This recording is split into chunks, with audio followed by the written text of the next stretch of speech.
I took 7 of the best writing teachers on the internet and combined their learnings into one AI skill, and I gave it one simple task.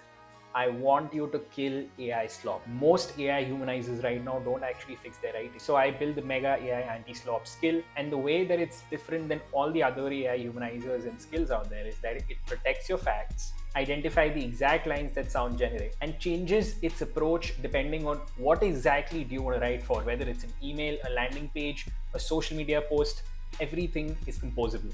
So to prove to you that this skill works, I conducted an experiment where I give this skill to an agent and ask it to make 3 different types of content.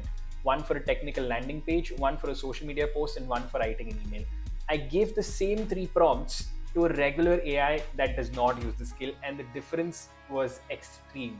The one using my skill preserved all the facts, sounded way more humanized and nuanced, removed all the limitations that it had while writing, created a story instead of blatantly putting facts out there, and conserved the original intent of the content. Tracelock is a cutting-edge platform that empowers modern security teams to streamline SOC to compliance with seamless integrations. Well, that was polished, grammatically correct, and almost useless. It does not tell me which systems Tracelock connects to, what it collects, and whether a person reviews the evidence, or where does the product stop, or what the product actually is. So usually what I do to fix that is just give that to an agent and have it delete words like cutting edge, shorten the sentence, and make it human. But a shorter, vague, dumb sentence is still going to be a shorter, dumb, vague sentence.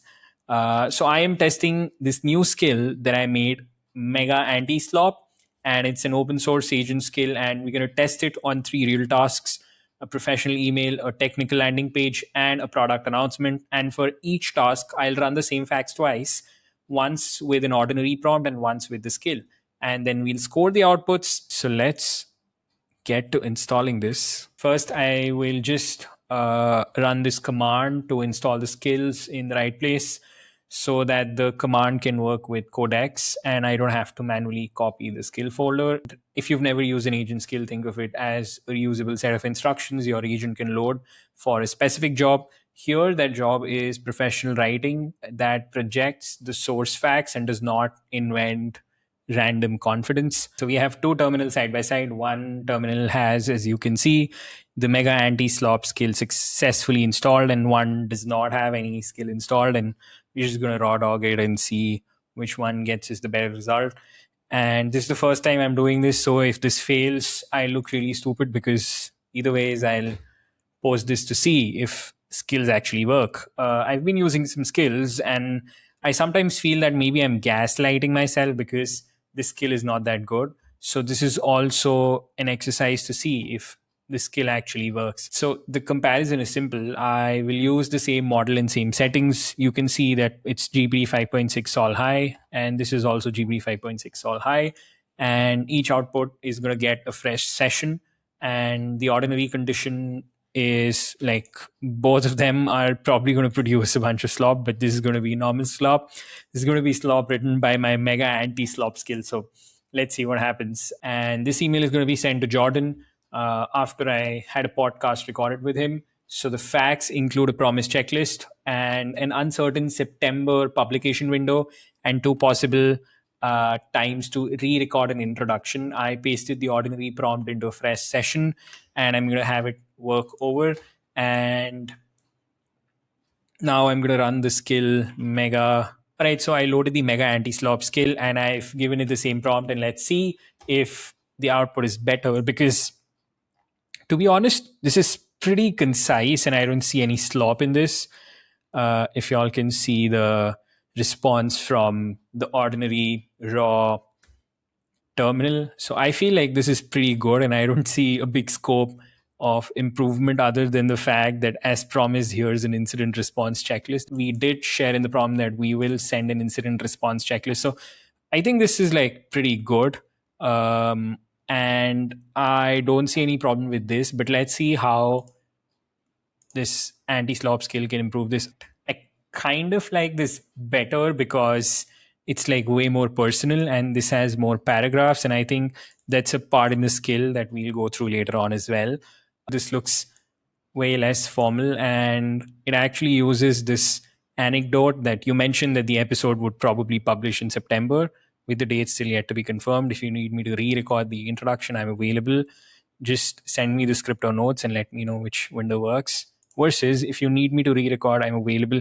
Well, this seems like way colder, and this doesn't seem like an email you'd send to somebody you know. Whereas this sounds like something that you send to somebody that you've recorded a podcast episode with. So I personally feel that this is better, but I might just be biased because I made the skill. Technically, Codex did, but I still did prompt Codex and had it run in a remote sandbox. All right, this was pretty easy, and I'd say like the normal slop wasn't bad, but the Mega Anti-Slop skill just enhanced the experience by a touch. But this was an easy task, so the ordinary slop machine would also produce fine-grained slop. So I felt that that was okay, and there's not much to compare. So let's just move on to something that's slightly more technical. Let's move on to a technical landing page. And the second task is harder because the source includes a mechanism, a pilot result, and several limits. We'll talk about this technical website called Tracelock, and Tracelock connects to GitHub, Jira, and Okta using read-only OAuth. It maps repository settings, tickets, and access events to a review queue. I mean, there's like a bunch of different things out there. So if you check this prompt out on the ordinary slop machine, which is also known as GB 5.6 Sol. I'm messing with you. It's one of the best models. But yep, the prompt says that the pilot involved 6 teams. Participants self-reported a median 31% reduction in time spent preparing monthly evidence packets. There was no control group. Azure DevOps is unsupported, and the product prepares evidence but does not submit it to auditors. Again, like ordinary prompt in one fresh session, we'll just hit go and then again Mega Anti-Slop skill and give it the same prompt. And while that one is running, let's just check the landing page copy from the regular prompt from the regular terminal without any skills. And for this comparison, ignore whether one headline is punchier. So, can a security team understand the workflow? Is human approval visible? Is the pilot presented with self reported and no control group nearby? Or has a limited observation turned into proof? Are Azure DevOps and auditor submission visible? And we want to check if this output generated random customer certifications, testimonials, or integrations. So, a stronger page might be longer than the generic sentence because the missing information is the point. Compression only helps after the mechanism and limits survive. So, I feel like this is pretty concise. Tracelock helps security teams organize evidence from GitHub, Jira, and Okta into one review queue. It connects through read only. This is pretty good to be honest. The one that our skill wrote, Tracelock connects to GitHub, Jira, Okta using read only OAuth scopes. It maps repository settings, tickets, and access events to a review queue where a person approves every item before export. Quest a 30-minute technical review, how Tracelock works, connect your GitHub sources, review evidence mapped. This one is way better because I know that the copy is going to be like there's a heading and there's that hero section that cleanly explains what Tracelock does. And then if you do request a 30-minute technical review, how does Tracelock work? So I already feel that this is way more nuanced versus this, which is just like a bunch of M dashes and just listing the stuff that I mentioned in the checklist. So what pilot participants reported, you can even see that all of these things are not here there. And we wanted something that the pilot participants did report. The pilot had no control group, which is something that should be mentioned. 6 teams participated in the pilot. They self-reported a median 31% reduction.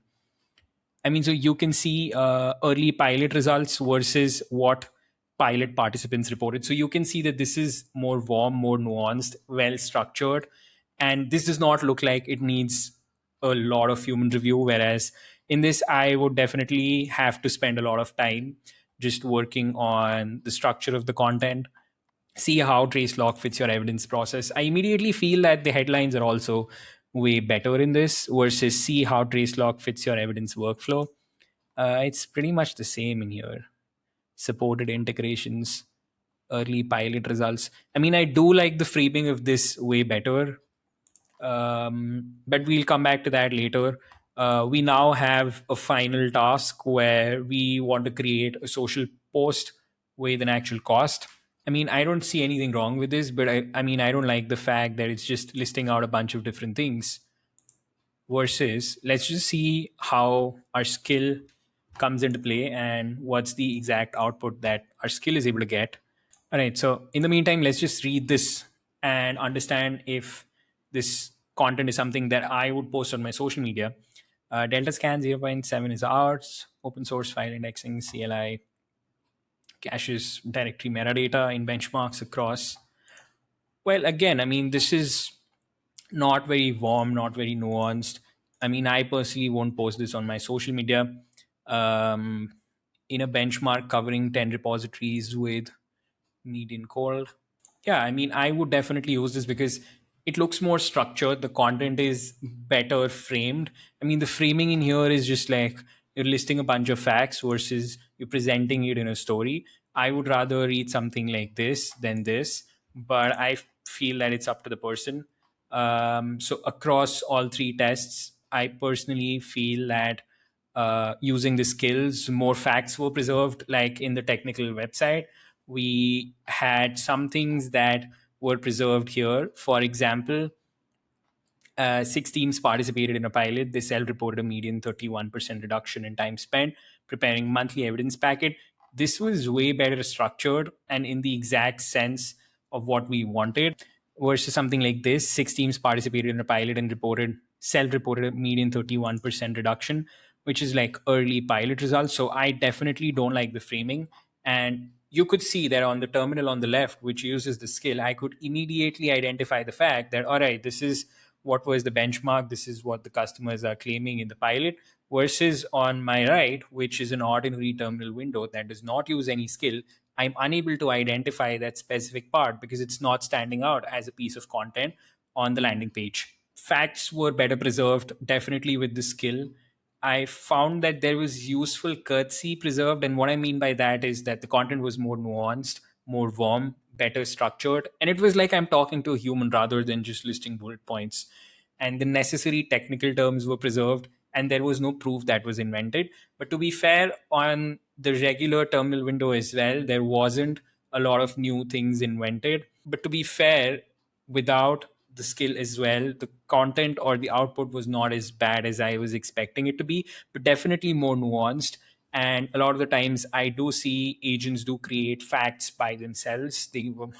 If you give them a prompt like, all right, I want an excellent landing page and I want it to attract users, they're just going to invent a bunch of random stuff on the page. But because our prompt was also really well defined, so I do not care whether the output contains an M dash, if it has a familiar phrase or one long sentence. Those can be perfectly functional, but the failure is when the style replaces information or when the rewrite sounds really confident by deleting that uncertainty. So if like Mega misses a constraint, I would have called it out, but I don't see it missing anything from the prompt that I mentioned.